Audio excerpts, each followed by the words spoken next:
শুভ সকাল আমার প্রিয় পরিবার। তো তোমরা সবাই কেমন আছো? আশা করি সবাই ভালো আছো, সুস্থ আছো, আর আমরাও ভালো আছি। এখন বাজে হচ্ছে 7টা। আজকে ঘুম থেকে উঠতে একটু দেরি হয়ে গেল, কারণ হচ্ছে 5টায় উঠেছিলাম। তারপরে উঠে দেখছি যে শুধু তো ভাতটা রান্না করবো, তরকারি তো আছেই। তো তাই আবার শুয়ে দেখছিলাম, তো একটু দেরি হয়ে গেলো চোখটা উঠতে উঠতে। তো উঠে বাইরে একটু হাঁটাহাঁটি করলাম। আর রিয়া হচ্ছে থালা আছে, রাতেই মাজা হয়ে গেছে, তো দুটো থালা আছে, এখন ওটা মেজে নিচ্ছি। আর আমি হচ্ছে এখানে দাঁড়িয়ে আছি। তো চলো তারপরে ভাতটা বসাবো। যেহেতু আজকে বেশি রান্না নেই, তরকারি আছে, ভাতটা শুধু তো তাড়াতাড়ি করে হয়ে যাবে। তো চলো এখনকার মতো শেষ করছি। তো বন্ধুরা, তারপরে চলে এলাম বাইরে। দেখো এই জায়গাটা যখন ঘাসে সবুজে সবুজ হয়ে গেছে, মনে হচ্ছে দেখতে লাগছে পাহাড়ের মতো, তাই না? হ্যাঁ, এটা কিন্তু পুকুর পাড়টা। আর যদি বৃষ্টি হতো তাহলে কিন্তু তোমরা এটা দেখতেই পেতে না। এটা একদম ভর্তি হয়ে যায়। আর এবছরে দেখো, এটা মনে হচ্ছে যে এটা পুকুর, মনেই হয়নি যে এটা পুকুর। একদম নিচ থেকে উপর পর্যন্ত ঘাসে ভরা। তো একটু বাইরের দৃশ্যটা দেখালাম তোমাদেরকে। এই সময় কিন্তু একদম রাস্তায় জল ভরে যায়। আমরা যখন প্রথমবার এসেছিলাম তখন বাহ, কি সুন্দর লাগছিল ভরাট পুকুরটা, আর একদম রাস্তায় মাঝে মাঝে জল উঠে যায়। তো যাই হোক, আজকে হচ্ছে শুক্রবার, যাবে ওরা স্কুলে 10টার সময়। আমি উঠে একটু হাঁটাহাঁটি করলাম। সকাল সকাল এখানে ঘাসের উপরে হাঁটতে কিন্তু ভালোই লাগে। তো আমি একটু হাঁটাহাঁটি করলাম, আর রিয়া তখন ঘুম থেকে উঠে নিয়ে চলে আসছে বাসন টাসন মাজতে। তো বেশি থালা নেই অবশ্য, রাতে মেজে রেখেছিলাম। আর একজন এখনও পায়ের পর পা দিয়ে ঘুমাচ্ছে, এখনও উঠেনি। ও যেহেতু একা ঘুমায়, ও একা থাকতে খুব পছন্দ করে। আর রিয়া আবার আমাকে ছাড়া থাকে না, এখনও ঘুম থেকেই উঠেনি। আর চলো আমি এখন বিছানাটা গুছাবো। আমরা উঠে গেছি, ওঠার সঙ্গে সঙ্গে এটা গোছানো হয়ে গেছে। রিয়া আর আমি এখানে ঘুমাই। ও পড়তে বসেছিল উঠে বইগুলো। তারপরে বন্ধুরা, রান্না বান্না সব কিছু কমপ্লিট, চলে এসেছি খেতে। কটা দিন ধরে যেন শরীরটা খুব খারাপ খারাপ লাগছে। আজকে রান্না দেখালাম না তোমাদেরকে, যে কালকে রাত্রেবেলায় যে মাংস রান্না করেছিলাম, সেই মাংসটা কিন্তু ছিলই, শুধু ভাতটা রান্না করেছি। মাংস ছিলই, বাস মাংস আর ভাত। চলো, এরই মধ্যে ওরা রেডি হয়ে গেল। যেদিন বেশি কাজ থাকে না, সেদিন কিন্তু কি উল্টাপাল্টা করতে করতে সময়টা চলে যায়, সময় থাকে না আর। তো যাই হোক, বলতে বলতে দেখতে দেখতে দুইজনে রেডি হয়ে গেল। চুলটা আমি বেনি করে দিলাম রিয়াকে। ওর কদিন ধরে জ্বর, কিন্তু ওইভাবেই স্কুলে যাচ্ছে।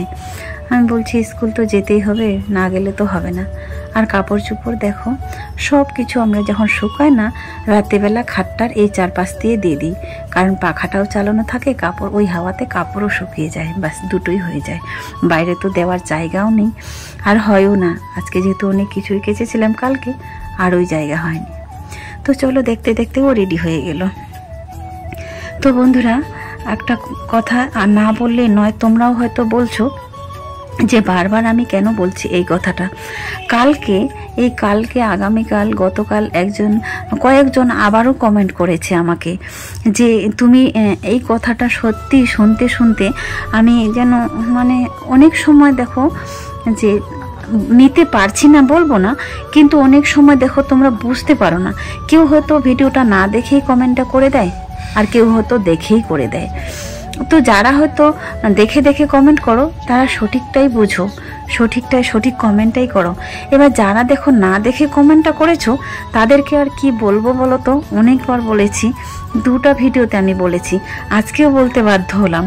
আমাকে বলেছে, এখানে কমেন্ট করে বলেছে একজন, আমি নাকি আমি চোর লুকিয়ে লুকিয়ে ভিডিও করেছি। বলছি প্রবাসী ঘরকন্যা মহুয়া দিদির বাড়িতে যখন যাই, তখন আমাকে বলেছে, চোরের মতো লুকিয়ে লুকিয়ে ভিডিও করছো কেন? তুমি তো একটা চোর। সত্যি বলো তো, এই কথাগুলো নেওয়া যায় না? নিতে পারি বলো? তোমরাই বলো। যেখানে দিদি নিজের মুখে বলেছেন যে আপনারা যারা ভিডিওটা দেখছেন, এই বোনটির কথা শুনে আমার খুব খারাপ লাগলো, তো তাদেরকে বলবো অন্তত তোমরা 2 মিনিট করে হলেও ভিডিওটা দেখবে। সবাই তো আর টাকা পয়সা দিয়ে হেল্প নিতে চায় না। এইভাবে না হয় ওনাকে একটু হেল্প করলাম। এইভাবে দিদি কষ্ট করে কথাগুলো বলেছিল। হ্যাঁ, ওইখানে একটু আওয়াজটা কম আসে, কারণ দিদি একটু আস্তে কথা বলেন। আর দেখবেন আপনারা দিদির ভিডিওতেও দিদি খুব আস্তে কথা বলেন। জ্বরে আমরা খুব পুরো সাউন্ডটা দিয়ে দিদির কথা শুনতে হয়, দিদি একটু আস্তে কথা বলেন। আর সেইখানে অত লোকের গ্যাঞ্জাম। তো বন্ধুরা, এখন বাজে হচ্ছে ওরা স্কুলে যাওয়ার পরে আমার বাকি যা কাজ ছিল সব কিছু কমপ্লিট হয়ে গেল। বাসন মাজামাজি থেকে শুরু করে কাছাকাছি যা ছিল কাপড় চোপড় সব কিছু কাঁচা কমপ্লিট। আর আমি স্নানটাও করে নিয়েছি। তো এখন বের হবো, রেডি হবো। তো ওরা যাওয়ার পরে কত কিছু কাজ থাকে, তো চলো তোমাদেরকে একটু দেখাই। তো যাই হোক, ওই কথাটা আমাকে অনেকবার বলতে হলো। তো কালকেও এখনও আজও কমেন্ট আসছেই, ফেসবুকেও বলেছো আর এখানেও বলছি তো যে আমি নাকি লুকিয়ে লুকিয়ে ভিডিও করেছি। আরে বাবা, আমি বলেছি তোমাদেরকে, বহুবার বললাম যে দেখো আমরা যখন ওইখানে বসেছিলাম ওই ছোট্ট বাইরের রুমটায়, ছোট্ট রুমটায়, তো অনেকজন ওখানে ছিলাম, ভিডিও করার মতো পরিস্থিতি ছিল না। তো তারপরে ছোট মেয়ে ভিডিওটা করছিল, যখন ও করতে পারছে না ভিডিওটা, তখন বলল যে দিদি, তখন বলল রিয়াকে বললো যে তুমি করো, ও করতে পারছে না, তুমি করো। আচ্ছা ভিডিও করবে তো উপরে উঠে ভালো করে করো। তখন সেই জায়গাটা থেকে সরে এসে অন্য জায়গা থেকে ভিডিওটা করেছিল, তখন এইটা হয়েছিল এইভাবে। তো বারবার তোমরা একই কথা বলছো যে আমি নাকি লুকিয়ে ভিডিও করেছি, লুকিয়ে ভিডিও করেছি। এই কথাটা আর বলতে বলতে যেন সত্যি আমি নিতেই পারছি না।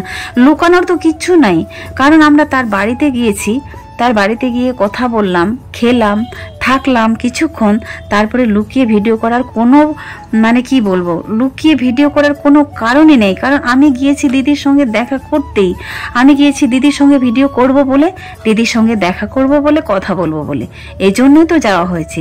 তো এখানে লুকানোর কি আছে?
তো চলো বন্ধুরা, এবারে হচ্ছে রাতের বেলা রান্না করব না, কারণ কেউ যেহেতু খেতেই চায় না, সবারই শরীর খারাপ, কেউ আর কিছু খেতেই চাচ্ছে না। আমারও পেটটা ব্যথা আর কেমন একটা লাগছে।